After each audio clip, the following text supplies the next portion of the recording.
Okay, welcome back, everybody. Thank you for always coming back and listening. Jen and I really appreciate it, right, Jen? Yes, we do. Yes, we do. So today we have an amazing guest. Her name is Kelly O'Donnell, and she is a licensed clinical social worker. She has a BA in psychology from Lindenwood University right here in St. Charles, Missouri. And she has a degree, a master's degree in social work from the University of Illinois. And Kelly is practicing clinical social worker here in the St. Louis area in Clayton, actually. This is where she has her private practice. And she is joining us today to talk a little bit about the anxieties and all of the stuff going around COVID-19, and maybe some of her clients are seeing some of this, and maybe she's seeing some of this in her practice. But Kelly, the question that I had for you today is what I wanted to open everything up with is, I'm assuming you're seeing all of your clients online. Is that correct? Yes, almost all of them. A few of my older clients opted out of telehealth, but I think they're doing okay without it. But yeah, I'm still working online and seeing almost all my clients online. Okay. And do you find that this is kind of interesting to me? Because I want to know this, but do you feel that there is more of a relaxed atmosphere with them being in their own environment? Or do you feel that, okay, well, in my own space in Clayton or whatever, there's more of a safe place there? I mean, how are you gauging? Yeah, I mean, Their definitely levels. It's definitely different. You know, some of them, they feel more comfortable at home, and some of them, they feel really kind of nervous because, oftentimes they're not able to get much space to themselves at home. So things that were safe to talk about in my office, they are a little bit more cautious. Even if they're alone in a room, they have noise machines on, they still know like their husband or whatever's in the other room. So that has been a challenge. And then some of my clients, say they feel much more comfortable at home and like doing it. And then some say, no, they miss the office. So it's really just everybody's personal preference. Now, personally, I think doing telehealth is very difficult because so much of my work is based on kind of like the energy in the room, and I can get a sense of like how people are feeling. Even if they say the words that they're fine, I can feel that they're not fine, or sense their body movements that you can't really see necessarily all of that with just kind of our talking heads, So it's been a challenge, but some good and some bad, I would say. And you do, is it EDMR? Is that correct? EMDR. EMDR. I knew it was. Okay. So what exactly is that? So it's a very specific trauma processing tool. So it's to help people overcome trauma, and it's very well researched, and one of the best tools to help people overcome PTSD, but also complex trauma. If they've had trauma in childhood and throughout their lives, you could use EMDR as a tool for really making them feel different about these memories. It's kind of a somatic and a cognitive therapy, so it incorporates the mind and the body. And it's been amazing since I've added that to my practice. It's way too detailed to kind of go into here, but if anyone has trauma, I suggest that they research EMDR and find an EMDR specialist. Okay. I just took a class last week online about helping first responders and doctors, people that are dealing with COVID-19, and to help with their trauma. So we might, maybe we'll get into that later, but I just wanted to mention that, this is just the unknown right now. I mean, we haven't had a pandemic in a long time, since, what is it, 1919, I think was the last one. Right. So these first responders and these doctors are used to operating in a certain way, and one of the main issues with them right now is this feeling of powerlessness and helplessness because they just don't have the tools they need, and they're not used to operating that way anymore. You know, we're used to just being able to handle everything that comes into the hospital, and day after day not having what they need can really cause a lot of trauma. So we don't think about trauma in that way usually, you know, the first responders and the doctors and how they have to deal with it. So I just wanted to mention that when it comes to EMDR, for after the fact, after this passes, you know, there is a way to kind of process the trauma that everybody's been through, especially for those first responders and doctors. And there is going to be a lot of that after this. Yeah. Because right now it's like they're just going through the motions just to get through it and to make sure that they're doing what they're supposed to be doing. But after it, it's going to be like, whoa, they're going to have time to think about it. They can't process anything right now other than just doing the task at hand.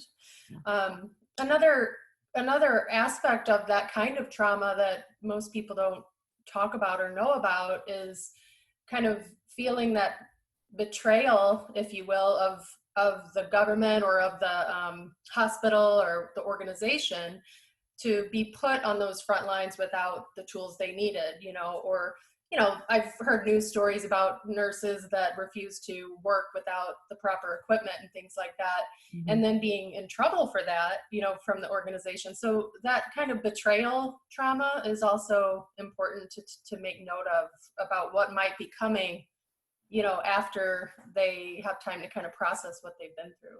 And I wonder how many people will, I don't know, perhaps be like, okay, I'm done with the profession, or who'll be like, okay, this is what I signed up for.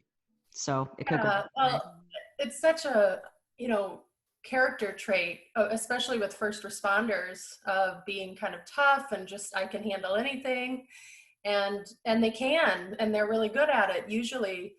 But one thing that happens is cumulatively, like, things pile up and then something can happen that just makes them kind of crash, you know, and that's a real blow to their identity, you know. So I just want to get the message out to these first responders that, you know, yeah, you're not Superman, you know, you're a human being, and that you could still be great at your job and you could still get back out there and do the work, but there are tools to help you kind of process and get back on track. And part of it is just kind of allowing the brain to have time to organize things the way that they should have been organized. But when you're just back to back dealing with trauma on a daily basis, there's no time to do that. Good. That's a good point, Kelly. It's an excellent point. And just thinking about all of us that are hearing about the first responders, but then all of us who maybe are not on the front lines, but just dealing with psychological distresses, you know, each and every day with whole new schedules and no schools and working from home and all that. There's a number of, like I said, distresses that I'm hearing people around me talk about. I was actually on a mom's Zoom meeting last night with some of my daughter's friends' moms got together, and just listening to, I've never heard these ladies talk about things like fear and anxiety and loneliness, and, you know, these emotions that are coming to the surface right now. Are you seeing a lot of these different feelings within your patients, and can you expound on that? Or clients, I guess. Absolutely. Yeah, definitely. I think that, you know, as I said before, like, everybody handles things different. But those things that you listed, you know, the fear and the anxiety, just feelings of depression, you know, not, when you change your regular routines, you know, we have a lot of coping mechanisms in our daily lives already that help us with stress, that help us with, you know, kind of feeling better about our lives if things are stressful, right? A lot of those coping mechanisms have been taken away. Like, we can't go out to happy hours. We can't go out to dinner with our friends. We can't, you know, even these days in St. Louis County, we can't even go to the park, you know? Right. some of those coping mechanisms, shopping is a big one that I've heard in the last couple of weeks. Like, I can't go shopping, and that used to be the place I went to get out of my house and just get, all those coping mechanisms have been just stripped away. So people are left with their emotions and they don't have any way to escape them. And for me as a therapist, I know that's okay. Like, it's okay to have these emotions. You can feel fear, you can feel anxiety. Those things aren't bad. When they become bad is when you try to avoid them, or you try to judge yourself and say, I shouldn't be feeling this way, or, oh gosh, I'm so weak, why do I feel this way? If you just kind of allow yourself to make room for it and allow yourself to have some compassion around these emotions, they will pass. The thing is, we are in the middle of a pandemic. We're supposed to be a little bit afraid and have a little bit of anxiety. That's okay. But we don't want it to overwhelm our lives and completely take over and not be able to have joy in our lives and have a normal life anymore. We want to be able to just make room for it and do things to mitigate it, so that we set ourselves up for, a positive kind of mental health, instead of just letting ourselves spiral, right? Mm-hmm. Having these Zoom meetings with friends and stuff like that, being able to talk about it, that's wonderful, and making room for it, right? Mm-hmm. If you're in a household that doesn't allow you to make room for it, where people don't talk about emotions, or they're really uncomfortable with that, seeking an online therapist or finding a friend you could talk to about these things, and just realize it's normal to feel these things. But if you're seeing it to an extreme where it's disrupting your sleep, if you're really feeling depressed, if you're having suicidal thoughts, things like that, then, I would reach out to a professional. But in general, I think emotions are good, to just be able to acknowledge and make space for, and have compassion for yourself. You're not supposed to be smiling through this necessarily. We're in tough times right now. So, well, I would like to say two things. First thing is I was wondering about, just friends and family and everything. Are they really depressed, or are they just introverts? So in this situation, I have found that they are true introverts. Mm-hmm. So that makes me actually feel better. Yeah. Because if they were depressed, I think this would put them in a spin. Mm-hmm. And I can't remember what the other thing was. Well, one thing that I will say about that is, one thing I have heard over the past few weeks is people feel guilty for not feeling bad. They're like, I love it. I love staying home. I love hanging out with my kids. Right. And I feel guilty when I watch TV that I'm having such a nice time with this. And I'm like, don't feel guilty. No. This is going to pass. Eventually you're going to have to go back to your commute. So just enjoy, enjoy this time. But that is one thing I have heard over and over is people are feeling bad for not feeling bad enough, which is just another great example of the craziness of the human mind, right? Right. And this was the other thing I remembered. The other thing is I was always wondering what it would be like in retirement with Andy. Okay. We're going to be fine. We are totally coexisting. Great. Mm-hmm. Or what's happening that's working? We're giving each other space, but we come together and we do things during the day. We do a couple of things, and then we go and do our own thing. Mm-hmm. And then we come back and do a couple of things and go do our own thing. It's just been beautiful. It's been great. So I don't have any worries being in retirement. How about you, Jen? Yeah, that's kind of the way it is around here. Where the kids are all, the twins are in college, and I have a daughter in high school. And so they're all on school, right? On online learning school. And my husband's working from here. I'm working from here. So like you're saying, Mo, it's like we get together at certain times, usually during lunchtime, off and on between classes and meetings, that kind of thing. And then we go back into our own spaces, and so that seems to be, And then in the evening, my husband's kind of started this idea of everybody pick a movie or pick a game to play or something like that. So, and we're actually having dinner together as a family in the evenings, which on a regular bricks and mortar school basis, or the twins being out of town for school, we wouldn't be doing. So we're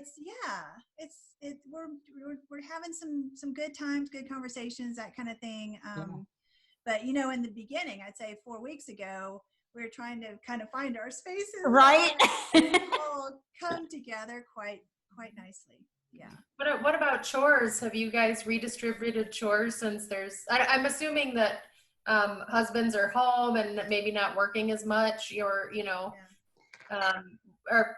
is anybody picking up any slack as far as chores go? Yeah, well, yeah, actually before I came here to get set up for our podcast, Kelly, the twins and my other daughter were in the kitchen, like emptying the dishwasher, just out of the blue kind of thing, and a lot of it, I think, coming from like the other day I was about to clean bathrooms and my son said, Mom, I'm in college. I can do this. Just give me the cleaner. I'm like, okay. Nice. Yeah. So everybody's kind of dividing up after dinner each night. We're kind of cleaning up the kitchen, which is something when we were all in our own spaces before all this happened, we just kind of let it go and I take care of it in the morning. And now it's become a family thing to like clean off the counters. And so it's just a different perspective. It really is. Yeah, we're just taking it a day at a time, and the house is looking a lot neater than it would be if it were up to me on a daily basis. Wow, that's great. Yeah, that's great. Yeah, and I think we just are finally like doing projects and getting projects done that have been needing to get done, and doing more planning of our future and things like that. So it's been good. Yeah. Good. Yeah, I think, just everybody being a little bit less stressed at work and things like that allows room for, people to do the dishes without feeling overworked, it just makes a big difference. Yeah. But I had a question, Kelly. So just talking about like getting inside people's heads again, like what are the roles of meditation and kind of some mental health exercises? Anything you just have recommendations or suggestions for? Say we're all in kind of our own isolation right now, even though we're here with our families. Still, when we're on our own or in our own spaces, any exercises like cognitively that you would suggest? Yeah, I mean, tons of things, but really the main thing that I would emphasize, well, a couple of things maybe. One is having a routine for yourself is very important when it's not enforced, to kind of set up your own kind of self-care routine and just routine of the day that you stick to. Incorporating exercise on a daily basis, incorporating, if you can do meditation, things like that, incorporating healthy food and prepping, and also bedtimes, and limiting screen time before bed. One thing that's really important right now, I think, is keeping those sleep schedules and making sure like you're not, just because we're working from home, it's not a good idea to like bring your work into your bedroom and work from your bed in your pajamas. That's really bad for your sleep cycle. Making sure you get up, take a shower, get dressed, go to your work day, have a limit to your work day, have these routines. Your bedroom should be for sleeping and maybe one or two other things, but not work. So yeah, routine is like the number one thing I would suggest. And also I want to just make a point that it's the number one thing I suggest anyway, not even having to do with like, being stuck at home, but that's something as far as mental health goes: routine, exercise, and, eating right. Those are the things I'm always talking to people about. That doesn't change just because we're not commuting. It's still really important, if not more important. There are lots of different online meditations and things like that. All kinds of free classes now, all kinds of free online things now you can do to get new hobbies or to get into exercise. I mean, I think what is it, Orange Theory, that it is so expensive. You know, I think they're giving free classes online now, you know, so you can start at whatever level you're at and find these things online to build a routine that is going to help your mental health. So, I mean, that's really kind of a general answer to your question. If you have specifics, you know, how to deal with certain specific things, I could probably talk to that. But well, one thing that I would be interested in hearing more about, because just, you know, having children that are very social and like to hang out with friends, and, you know, start doing online study groups, and they'll be cooking together using FaceTime in their own spaces or whatever. But just, could you speak to the loneliness portion a bit, especially for people who are really extroverted and are not seeing this as like an exciting time? Any thoughts on that? I know FaceTime and Zoom and that kind of thing is good, but any other thoughts on just how to deal with loneliness? yeah, I mean, that's such a huge, there's so many things I want to say about that.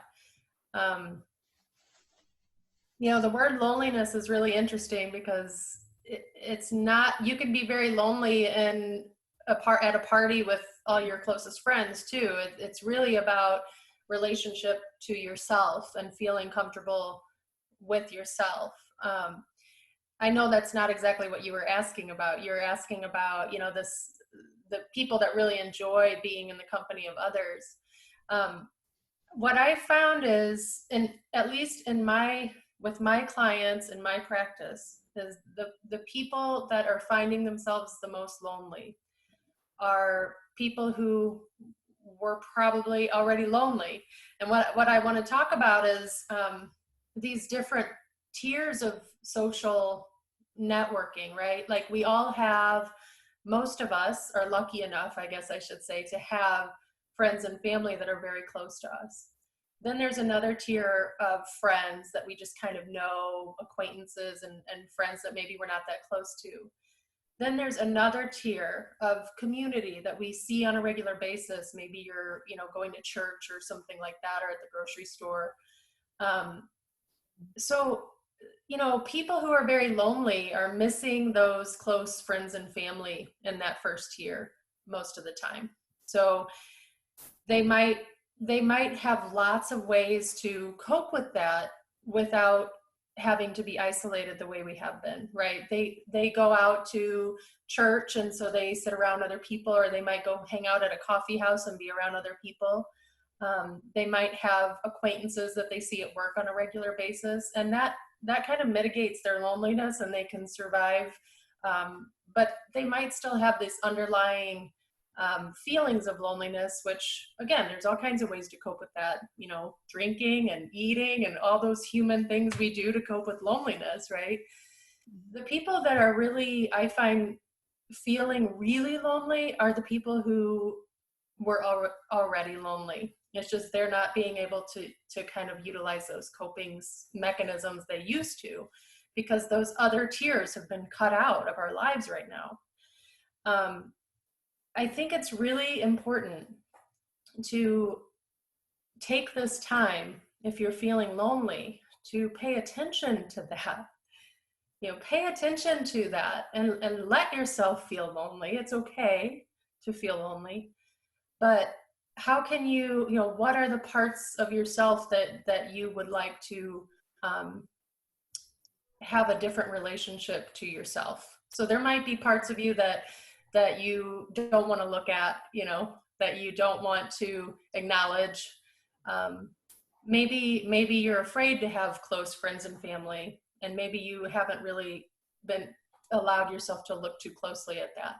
You know, my point is that if you're finding yourself extremely lonely during these times because you're stuck at home, maybe just pay attention to that and let yourself feel it, and maybe do some journaling or some, you know, introspection, or talk to a therapist or something like that. But think about, what do I want my life to look like, right? That's what all emotions are there for. Emotions are not bad. Like, they're there, they're intelligent, they're trying to tell you something. So if you're finding yourself very lonely, don't just ignore that and try to go find a happy hour online. You know, think about what's missing in my life and how can I start to take steps to get there after this pandemic is over and we could get back to normal. You know, it's just really important to acknowledge that emotion is there for a reason. And if you pay attention to it and you give it some space and give it some room and dig a little deeper, it's usually there to guide us in a different direction, right? If you're feeling lonely, maybe you really do want to be in a relationship. Maybe you really do want to reach out to more friends and build friendships. Or maybe you do want to like volunteer at the church when you can go back to church. But it's important to just be honest with yourself and maybe do some journaling or some or talk to a therapist or something to try to listen to those emotions. Wow. Oh, Kelly, that was so excellently insightful. Right, Mo? Thank you. Yeah. Thank you so much. That was incredible. That was great. Mhm. Okay. Yeah. I feel like I just had like a little counseling session, Yeah, I know. you know, like kellyo'donnellcounseling.com. Yes, Yeah. that is a plug. That is a plug. Yeah. I sure appreciate Never that. really, yeah, I thought about it from that perspective before. That was so insightful. Yeah. Good, good. Yeah. That was good. Well, Well, but I will say one more thing, just because of what you started with, to say like people that are just struggling that maybe aren't totally lonely, but are just struggling because they're so social. yeah. Me. Yeah, I mean, Yeah. just remember, like, this is not forever. This is not forever. So just hold Right. that image in your mind of like what amazing party you're gonna have, or what happy hour with margaritas or whatever. Just keep that in the forefront of your mind and just have hope and joy around that, knowing one day I will have that again. You know, it's better to kind of hold those images in your mind rather than, sitting in a room all by yourself for the rest of your life. Having those positive images in mind for your future is really important for mental health. Yeah, I could see that, definitely. So this has been absolutely incredible, Kelly. Thank you so much for all the insights. Any final comments about, helping people learn more about what's important? Yes, actually, there is something I would like to say. I think that the number one reason why people struggle with mental health is because they let their mind float too far into the past or too far into the future. And, as someone who is constantly working with people, the struggle is to stay in the present. And if you might be thinking, well, right now we're in the middle of a pandemic, so staying in the present, doesn't sound that fun. But if you can stay in the present moment, you can look around you probably right now in your room where you're sitting, look around you and see your dog or a plant, or look outside at the leaves and the beautiful flowers right now. Staying in the present moment means being in your physical body, in the present. And most of the time, we are like 100% okay in our physical bodies in the present. Now, I know there are some people that don't feel that way and some people that are really struggling. And I'm not talking to those people right now. Those people, I suggest that they, seek help and get counseling and things like that. But for 99% of the population, I would say that's like the best piece of advice I could give, is to just try to keep your mind in the present, staying in your body, in the room, in the physical space, as much as possible, instead of letting your mind go too far into the past, if there are bad things that have happened in the past, or too far into the future of fear, So focusing on the present. I mean, I don't want to keep talking about meditation and things like that, because usually when we talk about meditation, people just shut down. I'm not going to meditate. Don't say the word. But there are lots of ways to meditate. You know, you could take walks, you could exercise, you could learn to play an instrument, things that use your physical body, force you to be in the present moment. That's all it really is. So that's kind of all I wanted to add to what we talked about already. No, that's great. That's great. That's great. Well, and the weather improving some around here, maybe a little gardening along the way. Yeah, My exactly. husband started planting his vegetable garden. I'm going to plant a garden. You Nice. are. I am. I have one of those things that you dig the earth with. What's it called? A hoe or something? I don't know. Yeah. Anyway, I'm going to go buy a trowel. I'm going to go buy some seeds. I am. I want to build a little garden. Good. Enjoy. I will. But everything that I plant dies. But I'm going to make this live. Yes. It's all about the soil. You got to just tend to the soil. And I'm going to water it, not all the time, but watering helps too, probably. Yeah, it does. Photosynthesis thing, yeah. Photosynthesis, the sun, gives that energy. So, having a timer with the sprinkler, with the timer that you don't have to think about it is a great way to keep plants alive. Excellent. Love it. Excellent. Well, Kelly, thank you so much Thanks for having me. Taking the time. Oh, you are so welcome. Yes, Yeah, thank you again. Thank you. Okay, well, I'm going to go get some coffee because I want some coffee. As you usually do. Yeah. Oh, wait, no, maybe I shouldn't have any coffee. It might raise my anxiety level. Okay, well, listen. It'll be decaf. Well, listen, everybody, thank you so much. Yes, Thank thank you. Okay, bye. Okay, bye. All right. Bye-bye.